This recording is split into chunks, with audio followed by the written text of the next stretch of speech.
Olá, essa é a 13ª aula de um curso online de percepção. Nessa aula em específico eu vou tratar sobre localização na cena auditiva. Esse é um tema que está dentro de um módulo de audição.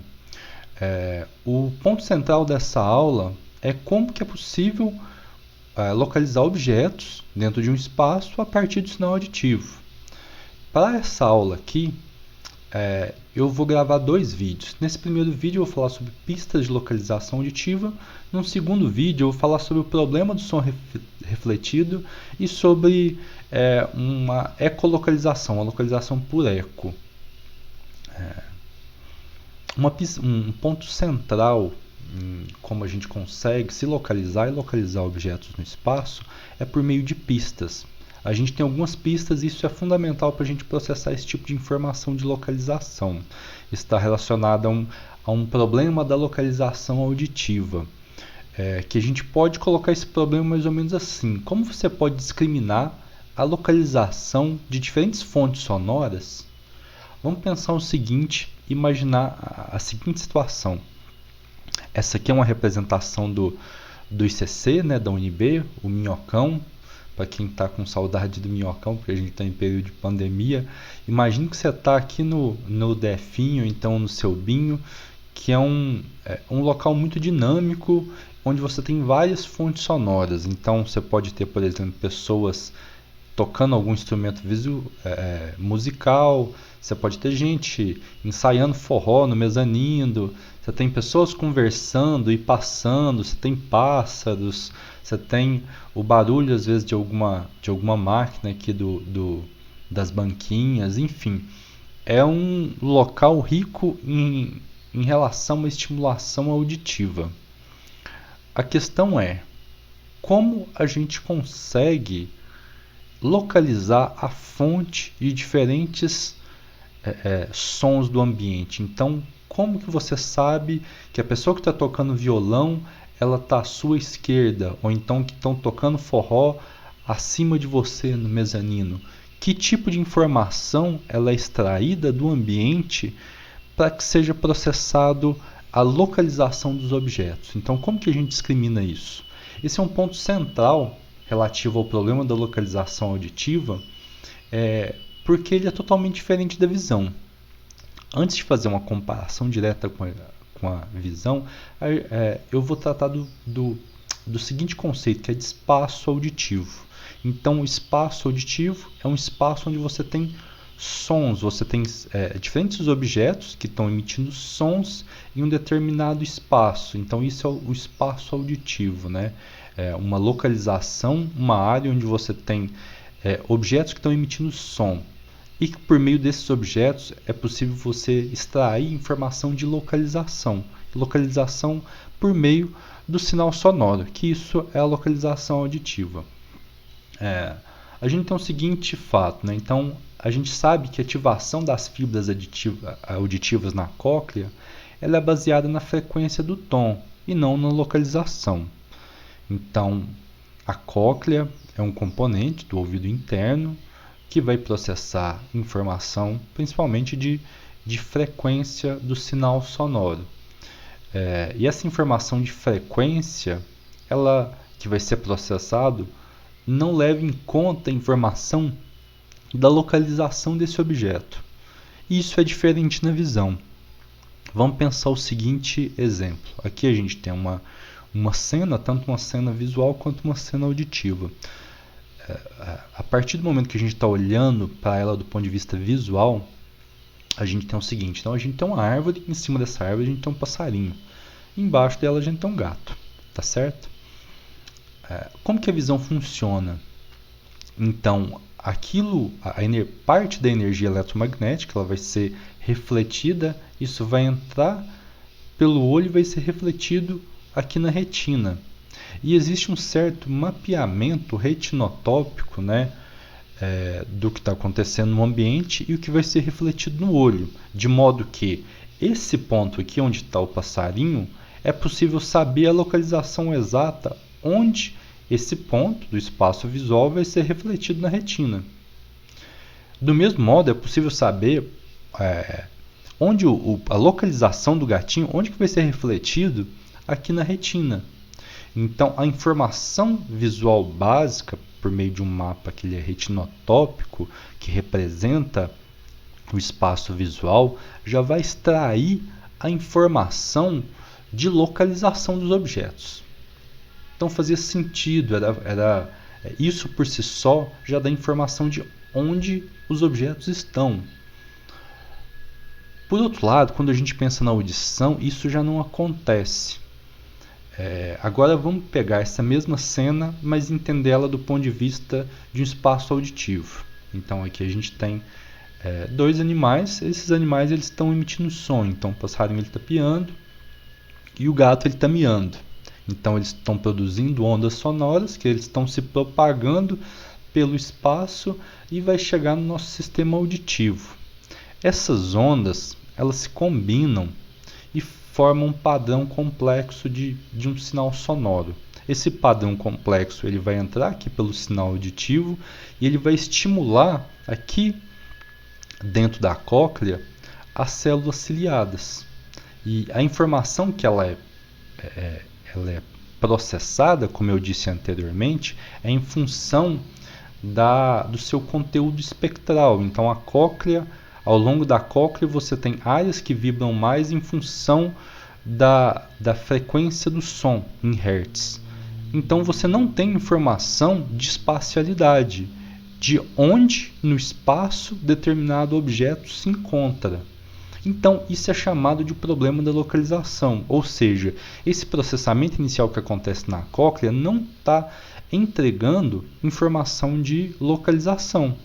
Então, a gente tem outras pistas, outros mecanismos que o sistema auditivo ele vai utilizar. E essas pistas que a gente vai tratar principalmente aqui nesse vídeo. Antes de falar das pistas em si, é muito interessante relatar os planos de localização, onde é possível perceber de onde um som está vindo.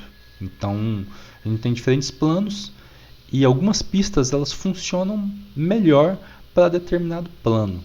Então, a gente tem esse plano, que é o plano azimutal, que é o azimuth, que ele vai da esquerda para a direita, né? Então, ele vai daqui, né? Nesse plano horizontal, a gente consegue ter informação do azimuth, né? De um lado para o outro. Outro plano que a gente tem é a elevação, que vai de cima para baixo, de baixo para cima.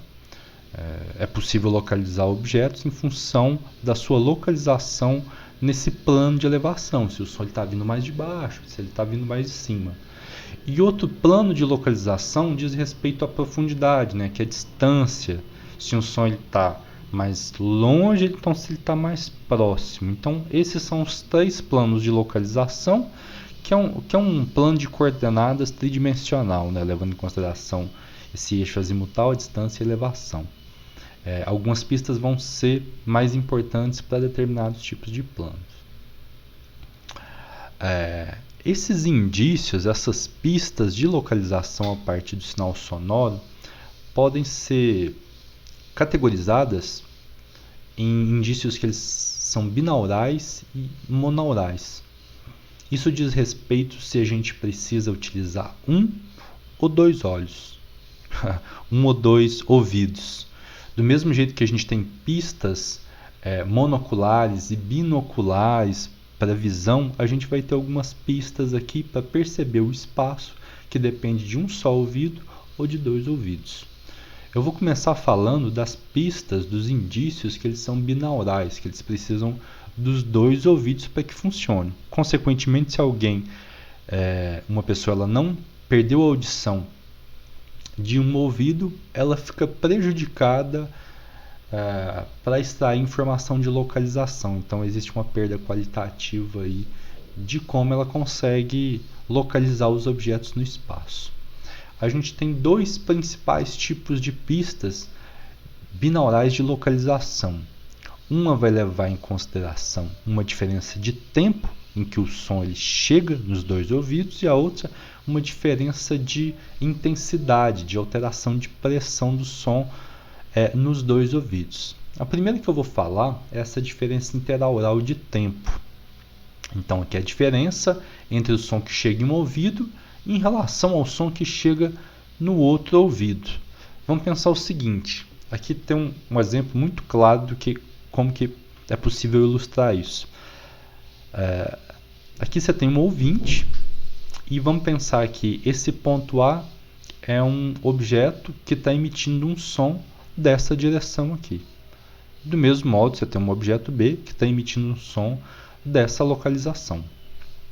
Percebam que do ponto A, o som que ele sai dessa localização, ele vai percorrer a mesma trajetória, tendo a mesma velocidade e, consequentemente, ele vai chegar aos dois ouvidos simultaneamente. Então, não existe uma diferença interaural em que o som ele chega no ouvido esquerdo e no ouvido direito. Diferentemente, aqui no ponto B, um som que ele está sendo emitido daqui, ele vai chegar mais rápido no ouvido direito do que no ouvido esquerdo. Então existe uma pequena diferença em que o som ele chega em um dos ouvidos. E essa diferença vai ser uma fonte importante para extrair a localização de objetos. Vários estudos, principalmente de base comportamental, eles evidenciaram que essa pista aqui, da diferença de tempo, ela é principalmente ela é mais importante e ela é mais efetiva para localizar sons de baixa frequência, né, que eles são mais graves. Então, aqui a gente tem uma pista binaural mais efetiva para frequências baixas, que se dá em função da diferença em que os sons eles chegam nos dois ouvidos. Essa diferença interaural de tempo tem um modelo fisiológico de como que isso acontece. Esse modelo é chamado e conhecido como modelo de coincidência neural de Jeffreys. Então explica essa diferença interaural de tempo por meio de um modelo de detector de coincidência neural. Esses detectores de coincidências, eles seriam neurônios que eles estariam interligados numa rede e que eles estabelecem sinapses com neurônios que eles estão recebendo um fluxo de informação, né, tanto do ouvido direito quanto do ouvido esquerdo. Essa rede aqui, ela explica melhor principalmente a audição em aves e em mamíferos. Enfim, esse modelo ele tem algumas limitações, mas ele é importante. E principalmente essa arquitetura neural aqui, é possível de encontrá-la com mais facilidade no tronco encefálico. Esse é um modelo muito, muito simples, em que a gente pode pensar como que esse arranjo neuronal pode funcionar como um modelo para entender e processar essa diferença interaural de tempo. Então vamos pensar o seguinte, aqui a gente tem um ouvido esquerdo, aqui a gente tem um ouvido direito.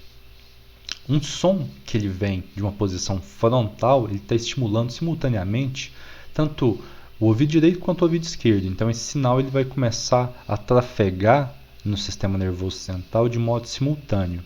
Então vamos pensar que a gente tem um arranjo celular de neurônios, onde a informação ela começou a ser processada ao mesmo tempo aqui no ouvido esquerdo e aqui no ouvido direito.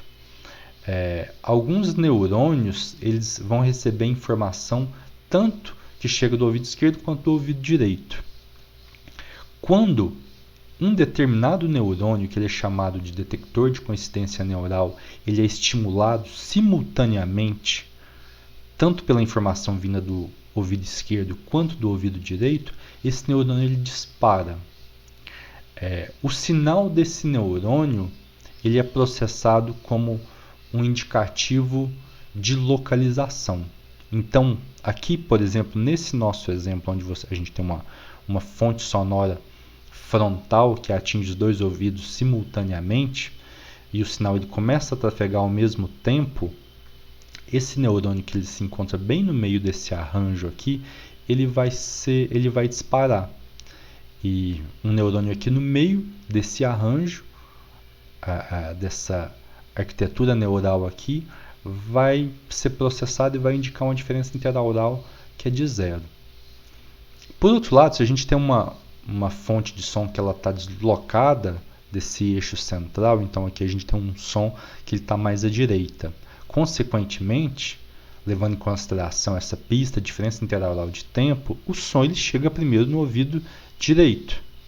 Ele começa a percorrer essa rede aqui de coincidência neural num momento anterior à do ouvido esquerdo. Logo, o detector de coincidência que ele vai se ativar quando ele é estimulado simultaneamente pelo sinal do ouvido esquerdo e direito, ele vai estar deslocado, aqui no nosso caso, à esquerda. Então, esse neurônio aqui, ele já vai indicar uma diferença interaural que ela é diferente de zero. E esses neurônios aqui, eles indicam a localização do som em função dessa diferença em que o som ele chega em um ouvido ou então em um outro. Esse modelo aqui, ele é um modelo muito simplificado do que acontece, mas a ideia geral é essa. Existe uma rede interconectada, onde a gente tem neurônios, que eles estão recebendo sinal tanto do ouvido direito quanto do ouvido esquerdo, que quando eles são estimulados simultaneamente por esses sinais de ambos os ouvidos, ele vai disparar, e esse disparo está relacionado a esse processamento de localização do objeto na cena auditiva. Isso é uma base neural desse primeiro modelo, dessa primeira pista que se dá em função da diferença do tempo, né? Diferença interaural de tempo. Existe outra pista que ela é muito importante e que leva em consideração a informação que chega nos dois ouvidos, que ela é chamada de diferença interaural de intensidade. Então, essa diferença interaural de intensidade ela é baseada na diferença do nível de pressão do som alcançando os dois ouvidos. Aqui a gente tem um exemplo como que isso funciona. Então, nessas duas figuras aqui, existe uma fonte de som que está aqui à esquerda do ouvinte, em que aqui a gente tem um som de 6.000 Hz, um som de alta frequência, e aqui está sendo emitido um som de 200 Hz, um som de mais baixa frequência. Observe que aqui nesse som de alta frequência, a gente viu que o som ele chega primeiro aqui no ouvido esquerdo, porque tem uma diferença interaural de tempo, mas além disso, a cabeça ela funciona como uma sombra acústica, em que ela vai obstruir ondas sonoras de alta frequência. Então, o que está achurado aqui em azul está sendo representado por essa sombra acústica. Então, a cabeça ela vai funcionar como algo que está obstruindo essa onda sonora. E, consequentemente, o sinal que ele chega aqui, ele vai ter uma intensidade menor. Para que essa sombra acústica ela passe a existir, funcione, esse som emitido ele tem que ser de alta frequência, porque se ele for de baixa frequência, onde você tem que os picos, as cristas aqui da onda sonora, elas são espaçadas numa distância que é maior do que a cabeça do ouvinte, por exemplo, você não tem a ocorrência dessa sombra acústica. Então não tem a obstrução da onda sonora. Então acaba que não ocorre a diminuição dessa intensidade do som que chega no ouvido direito aqui no caso. Consequentemente, essa pista aqui, essa diferença interaural de intensidade, ela vai ser mais efetiva para sons de alta frequência. Alta frequência que elas têm um comprimento de onda menor do que o tamanho aqui da cabeça do observador. E que por isso elas são mascaradas. Então só comprimentos de ondas que são possíveis de serem mascarados vão fornecer informação de uma localização dentro do espaço auditivo. Então é isso. Então a gente tem essa é a segunda pista para localização em função da diferença do nível de pressão do som.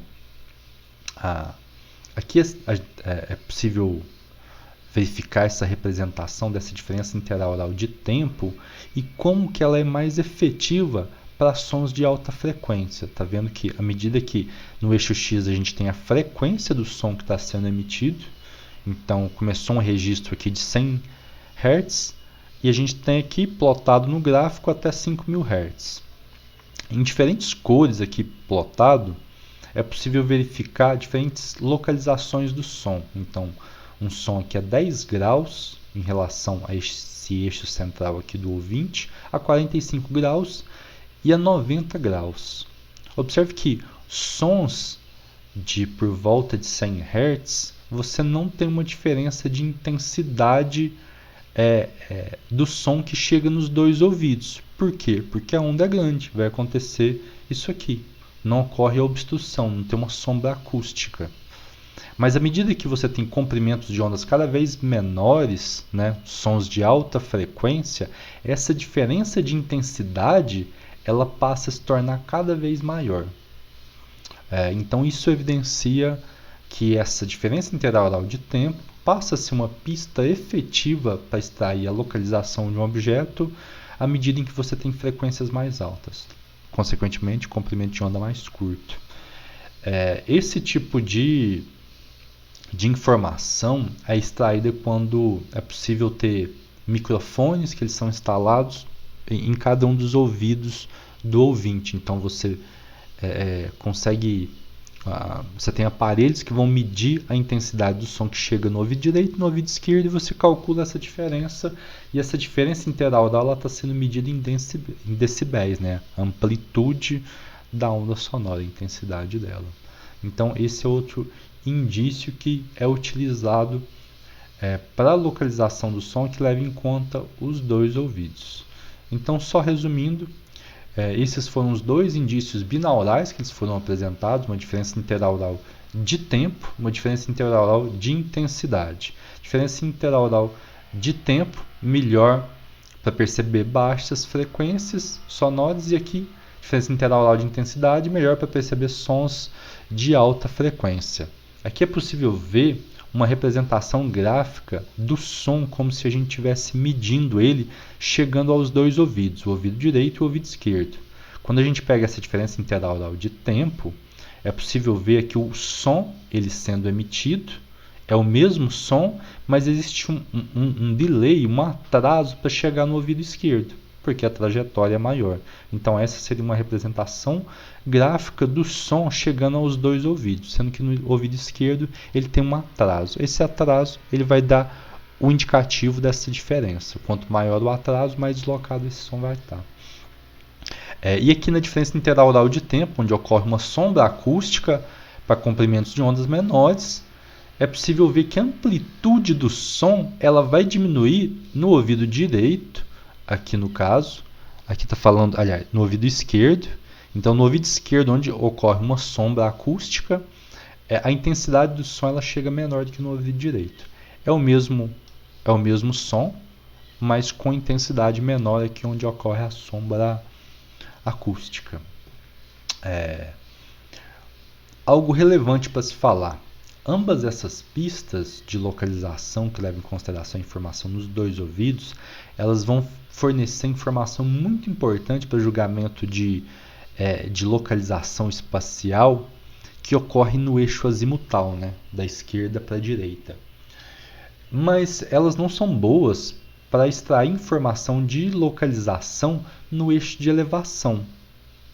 Consequentemente, vão existir muitas localizações no espaço, principalmente nesse eixo mais vertical, que eles poderiam resultar numa mesma diferença tanto de tempo quanto de intensidade. E essa localização espacial em que é possível você julgar a mesma localização de objetos, mas que na verdade eles estão em localizações diferentes, é chamado de cone de confusão.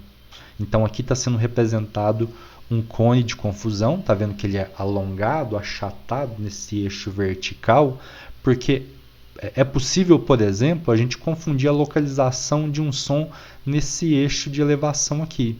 É possível, por exemplo, que um som está sendo emitido aqui, numa porção mais inferior, mas que na verdade ele está aqui numa porção mais superior, porque essas pistas elas, essas pistas binaurais, elas não são boas, né? Existe esse cone de confusão, onde diferentes sons eles podem proporcionar a mesma diferença de tempo e de intensidade.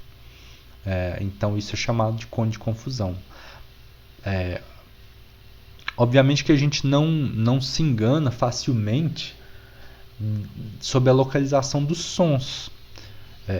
Esse cone de confusão ele não vai representar um problema muito grande, porque além dessas pistas binaurais, a gente tem outras pistas que elas são as pistas monaurais. Mas antes de chegar lá, eu queria falar de uma aplicabilidade dessas pistas binaurais, que é o que a gente chama de som 3D, ou então som binaural.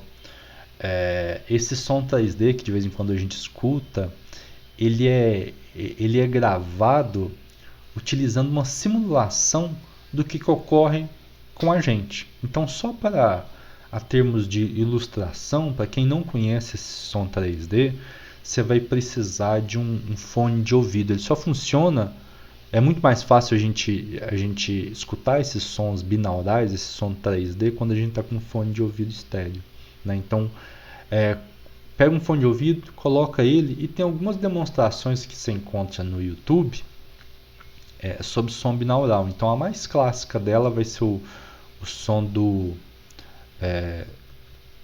barbeiro. Então você pode fazer essa busca aqui, o barbeiro virtual Audio 3D, que você vai ter uma impressão de localização do objeto. Parece que uma pessoa está se movimentando.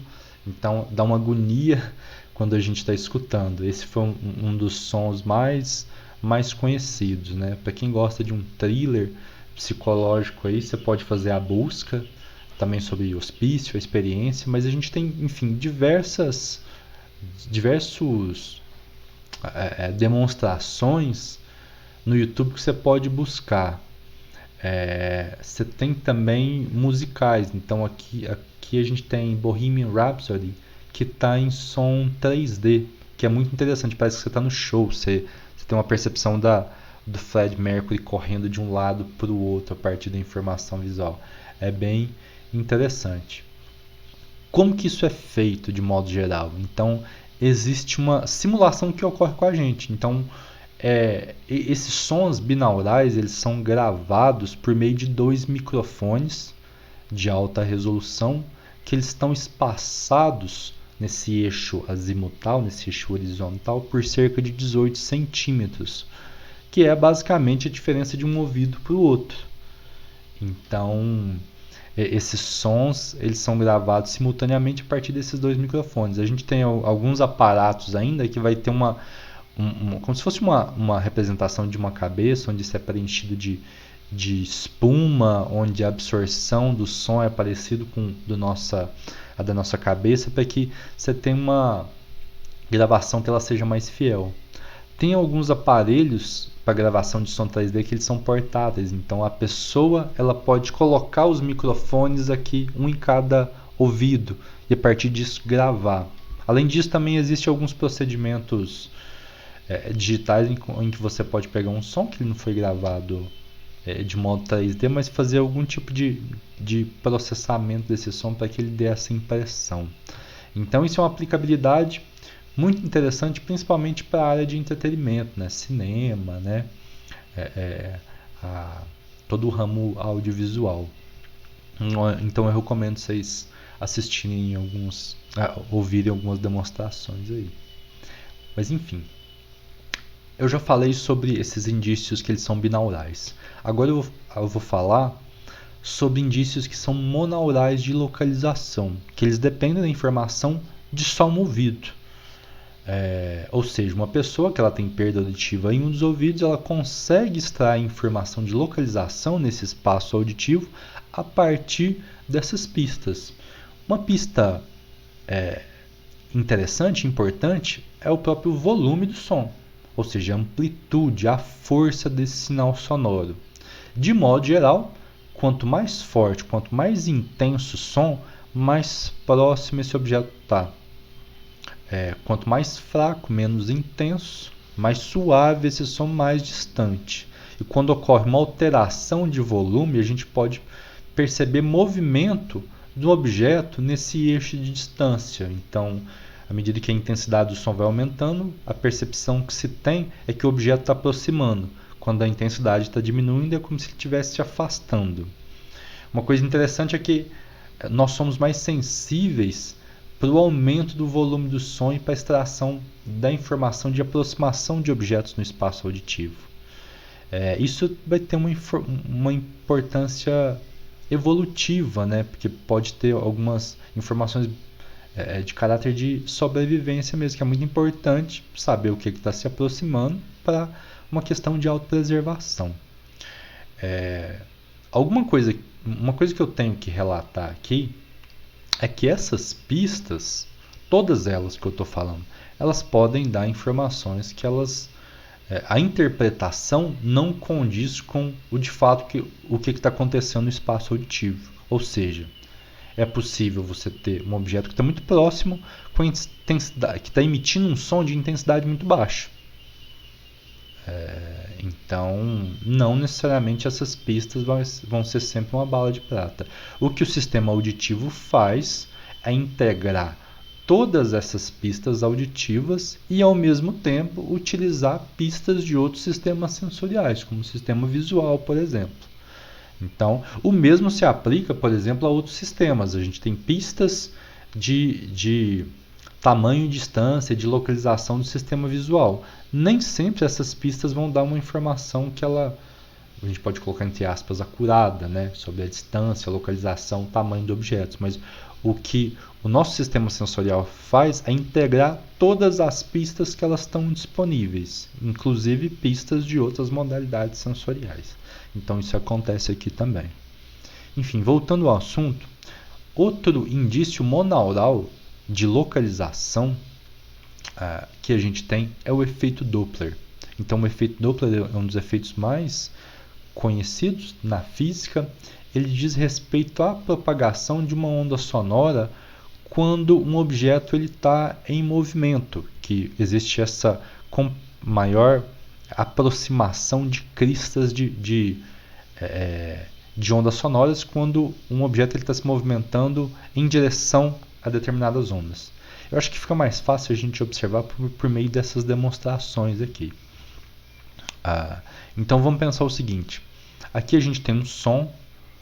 Suponhamos que é uma sirene, uma ambulância, que ela está parada e ela está emitindo um som, um pulso sonoro, um tom puro. Esse pulso sonoro, esse tom, ele vai se propagar por todas as direções de modo uniforme.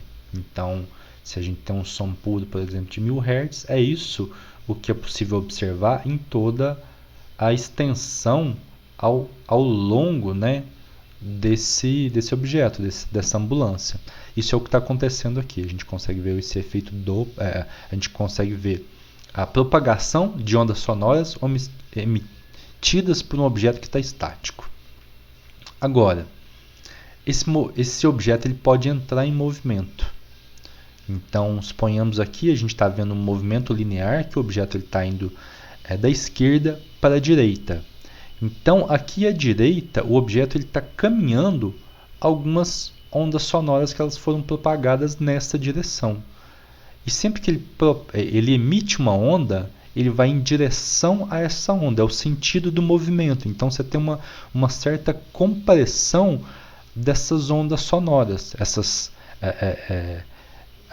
O que vai ocorrer aqui nas ondas sonoras que elas estão em direção ao movimento do objeto, a gente vai ter uma menor frequência, um menor distanciamento desses picos, dessas cristas da onda sonora. Ou seja, a gente vai ter uma diminuição do comprimento de onda.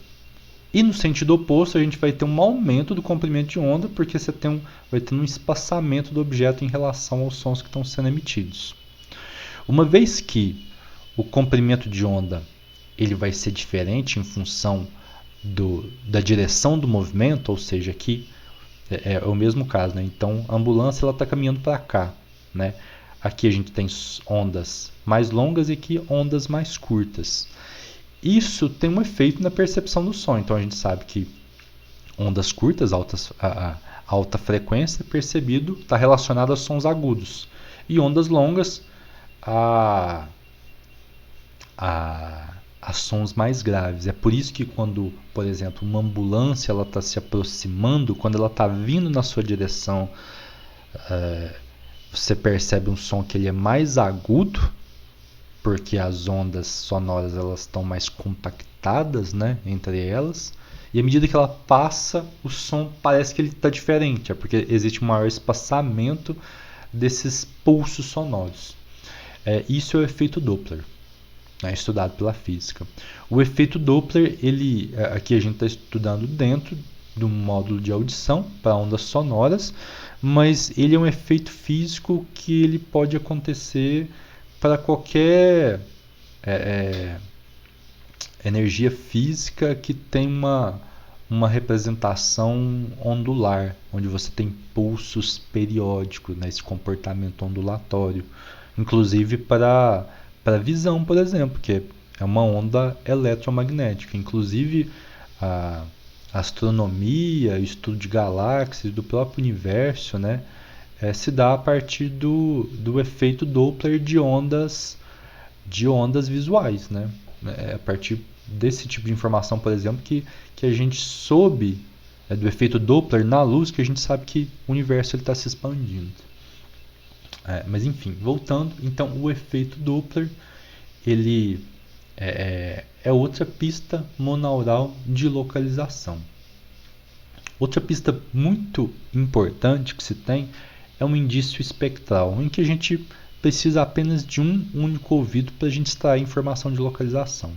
Então, o indício espectral ele diz respeito a diferentes padrões de frequência que eles são criados em função do modo como o som reflete no pavilhão auricular. Então, vamos pensar o seguinte. Aqui está uma pessoa, a gente tem um som que está vindo de uma posição mais superior e um som que está vindo de uma posição mais inferior. O som que ele está vindo dessa posição e dessa, eles vão refletir aqui no pavilhão auricular, né, no ouvido, de modo diferente. Então, o padrão de reflexo e consequente, o padrão de como o som chega, ele é absorvido e ele é refletido, ele vai ser diferente em função da localização nesse eixo de elevação do som. É possível a gente ver isso nesse gráfico. Então, aqui a gente tem um som a 15 graus superior a 15 graus inferior. Aqui a gente tem a composição espectral desse som, né, que ele vai aqui, de 4.000 Hz até 9.000 Hz, e aqui é possível ver a intensidade desse som. Então, em função do modo como ele é refletido, parte vai ser absorvida, então você pode ter uma perda de intensidade do sinal sonoro. Então, esse padrão espectral aqui, essa relação entre intensidade e a frequência, ela vai dar um indicativo de como que a gente, onde os objetos estão no eixo de elevação. Existem várias evidências sobre esse indício, né, espectral para localização no espaço auditivo, mas esse estudo do Hoffman aqui de 98 sobre a importância do pavilhão auricular é muito legal. Quem tiver acesso, for meu aluno, tiver acesso ao slide, pode clicar aqui no link e ir direto para o estudo original. Então, uma vez que tinha essa informação que o pavilhão auricular ele era importante para a estação de localização, foi pensado o seguinte: olha, então se a gente colocar algum tipo de tampão aqui no ouvido e mudar a conformação do pavilhão auricular, isso vai alterar a nossa localização de objetos no espaço auditivo. E foi isso mais ou menos que ele fez ao longo de vários dias no experimento. Então, o que está sendo representado aqui são os resultados de um único participante. E o que foi feito? Foi medido a localização espacial de estímulos auditivos, tanto no eixo azimutal quanto no eixo de elevação. Aqui, né, esse grid azul aqui está mostrando onde os estímulos eles eram apresentados. E esse grid aqui, esse padrão em vermelho, diz respeito à média da localização em cada ponto que era dado pelo participante. Essa aqui é uma situação pré-controle antes de tamponar o ouvido. Então, o sujeito ele era razoavelmente acurado para determinar a localização tanto no nível azimutal quanto de elevação.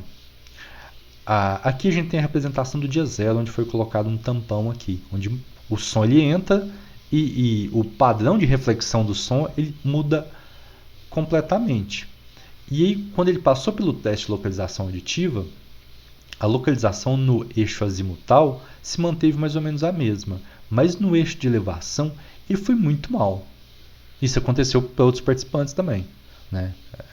Enfim, para todos eles. A questão é que a partir de alguns dias, aqui a gente tem a representação no dia 5 e no dia 19, o participante ele passou a melhorar nessas tarefas de localização do espaço auditivo. Então aqui a gente já tem no dia 19 um padrão muito semelhante à situação pré-controle, mostrando que a gente é capaz de a gente ter uma certa plasticidade para a partir de novas configurações do ouvido estabelecer novos pontos de correlação, né, de localização do estímulo em relação a esse indício espectral. Uma coisa interessante que aconteceu foi que, acho que se deu a partir do 25º dia, que retirou o tampão, e aí logo depois, numa situação pós-intervenção, foi realizado a mesma tarefa de localização auditiva, né? E quando tirou, às vezes era esperado que a pessoa ela fosse mal, né? Porque ela tinha desenvolvido uma diferente plasticidade, um diferente conjunto correlacional, né? de pontos de localização. No entanto, a pessoa foi muito bem. Então isso mostra que existem conjuntos independentes de correlações, né? Tanto o antigo quanto o novo, né? De correlação entre a localização do estímulo e do indício espectral. Para a gente fechar essa aula, eu só vou falar um pouco da base cortical dessa informação de localização. No vídeo anterior, eu mostrei como é essa via auditiva. Então, como que a informação ela sai do nervo auditivo e chega até essa área A1 aqui. Então, quem não viu, é interessante retomar esse vídeo para ver como que a informação trafega até chegar em A1, que é uma área primária de processamento do sinal auditivo. Então a gente viu que existe um mapeamento que é tonotópico aqui para processamento de frequências da frequência do som. Então você tem uma certa organização tonotópica que é semelhante àquela que se tem na cóclea. Enfim, além dessa área 1 processar informação de frequência do som, né, que isso vai ser traduzido do ponto de vista psicológico como sons mais graves ou mais agudos, né, a tonalidade do som, algumas pessoas chamam de altura do som. A 1 também é capaz de processar informação de localização auditiva, né?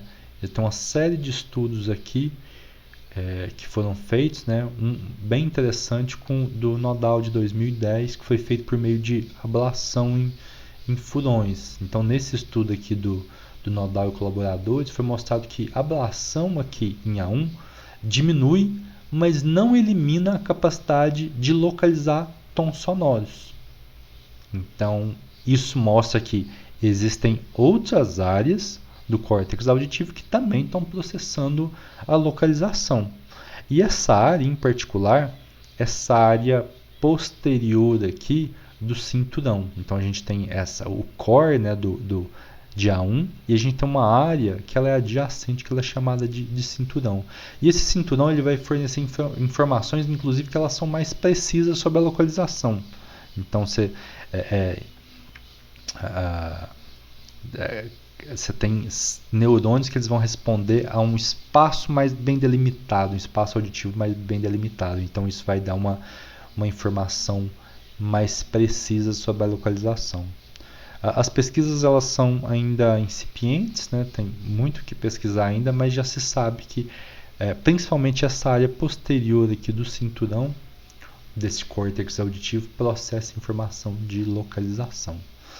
Gente, é isso. Num próximo vídeo eu vou falar sobre o problema do som refletido e vou falar sobre colocalização. Então, até a próxima, pessoal.